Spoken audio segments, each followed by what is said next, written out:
Kung pwede lang sana na humiling ng isa pang araw sa buhay mo na sana makasama mo yung taong lubos na nagpapasaya sa'yo.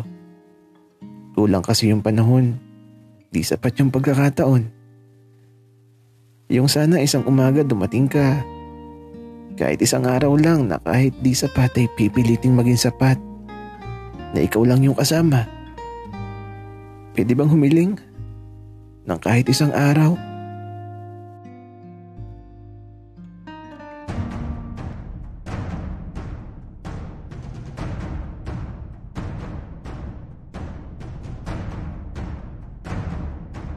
Kaibigan, huwag mong kalimutan mag-subscribe sa aming channel at huwag din kalimutan i-click ang notification bell at subscribe button. Subscribe na!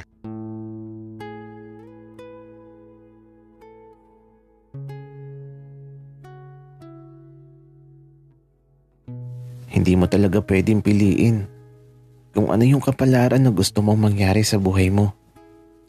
Tadhana talaga yung masusunod sa kung anong mga dapat mangyari sa buhay mo. Tadhanang mahirap maunawaan. Tadhanang mahirap takasan.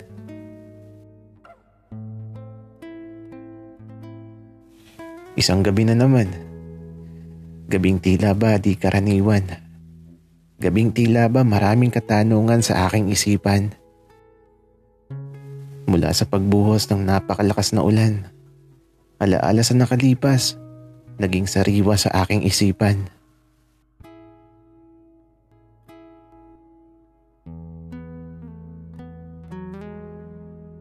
Napakalakas ng ulan ng gabing yun. Isang gabing akala ko magiging kompleto na yung pagkatao ko. Ipapanganak na si Andy. Lalabas na siya. Kaya naman nagmamadali kami patungo sa pinakamalapit na ospital.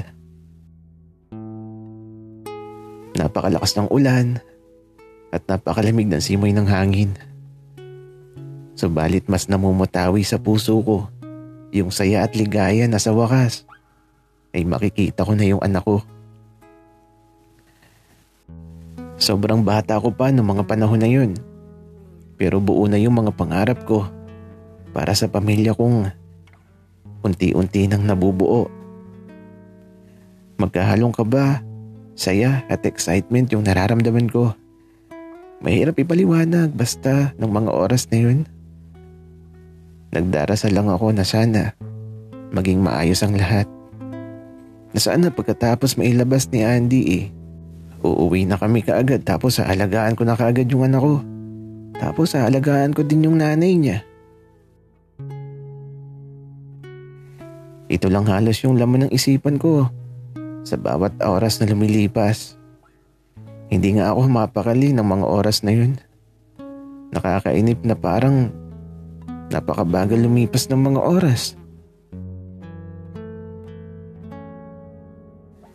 Sabi ko pa nga sa nanay ni Andy, kapag nanganak na siya, ako na yung mag-aalaga sa kanilang dalawa, tapos kapag malaki na si Andy, maglalakbay na kami at lilibutin namin yung buong mundo at magiging isang napakasayang pamilya namin.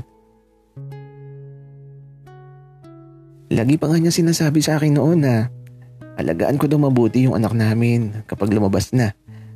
Tapos, Andy daw yung ipangalan namin. Kaya yan, Andy yung pangalan ng anak namin. At sa unang pagkakataon na makita ko si Andy noon, natakot ako na hawakan siya kasi napakaliit niya. Pakiramdam ko kapag hinawakan ko siya noon baka mabalian siya ng buto. Ang liit kasi niya at ang lambot.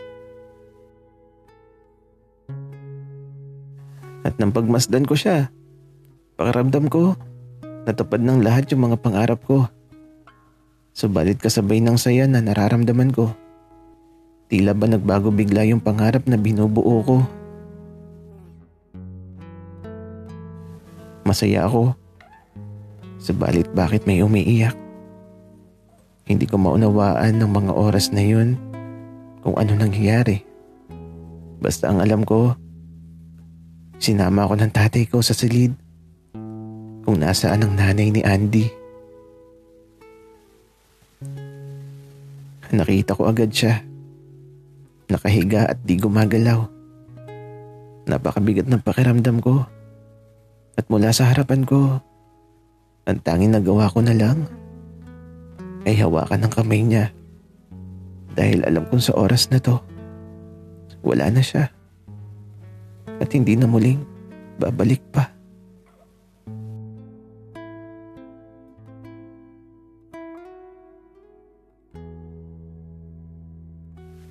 Umiyak ako ng umiyak. Sobrang sakit. Walang kasing sakit.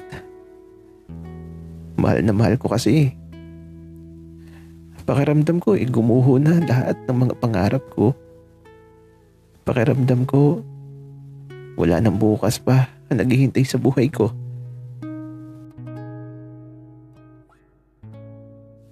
Ang hirap masaktan.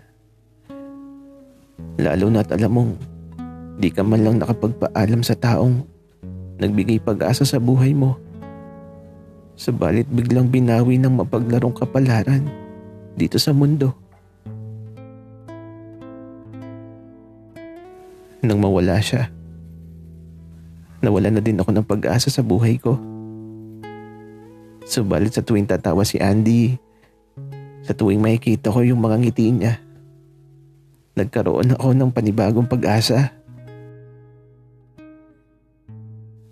Nawala man siya, nag-iwan naman siya ng isang buhay na alaala na nagbibigay pag-asa sa buhay ko. Pinagpatuloy ko yung buhay ko. Inilaan ko ang lahat ng oras ko para kay Andy. Lagi kaming magkatabi matulog niyan. Kasi ayaw ko na nawawala yan sa paningin ko lalo na kapag gabi. Subalit ngayong lumalaki na talaga siya. Nakakatampo minsan na ayaw na niya na nilalambing siya. Pero ganun siguro talaga kapag nagbibinata na.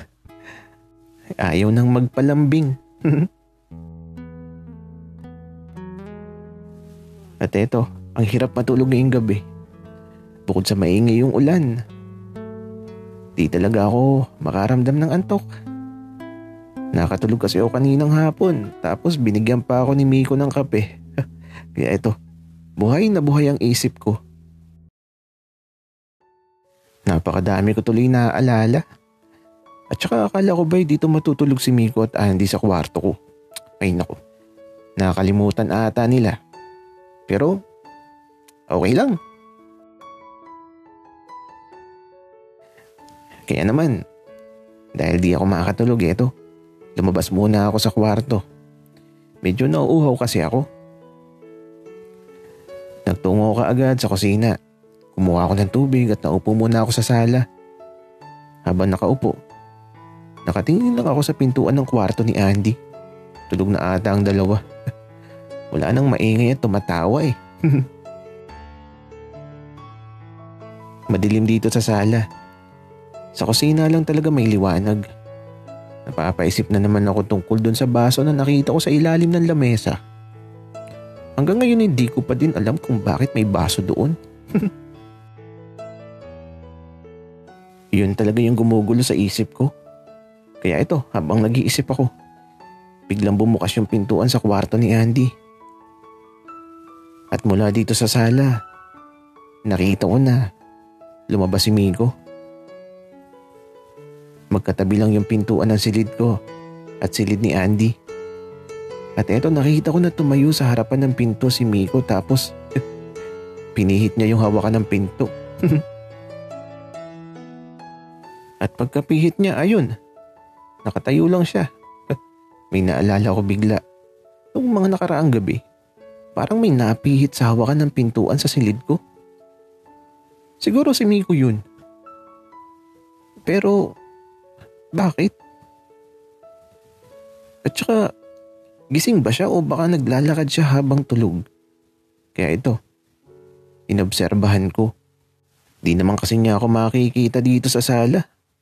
Madilim kasi dito eh. Matapos niyang pihitin ng hawakan ng pintuan, nagtungo na siya sa kusina. Di ko makita kung anong ginagawa niya pero narinig ko yung ingay ng mga baso at yung lagaslas ng tubig. Umiinom ata siya ng tubig At eto nakita ko na naman siya na lumapit sa harapan ng pintuan ng silid ko. Tahimik lang siya habang may hawak na isang basong tubig. Natatawa tuloy ako kay Miko. Gising ba siya o nananaginip? Tapos naglalakad ng tulog. At saka bakit may hawak siyang baso na may tubig? Alo, baka siya'y nag-iwan ng baso sa ilalim ng lamesa ah. Pero, bakit?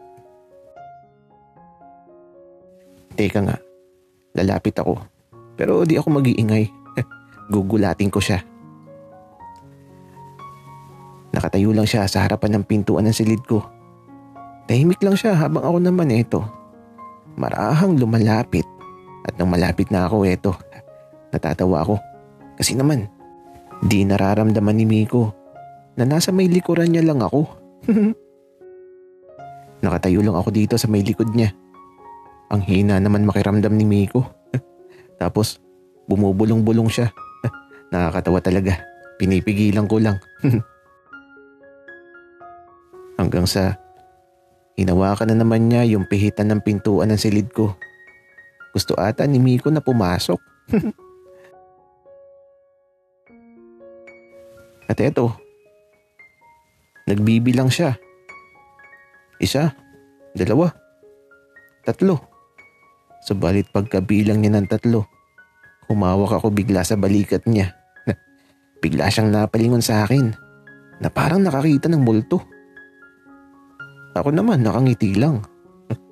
At bahagyan naging tahimik ng ilang saglit ang sandaling ito. Tito Paulo. Wika niya. Sumagot naman ako ng ganito. Tara na. Huwag ka nang mahiya. Pasok na. Samahan mo muna ako ngayong gabi. Wika ko. Tapos inakbayan ko na si Miko. At binuksan ko na yung pintuan ng silid ko. At pumasok na kami kaagad. Diretso sa kama ko.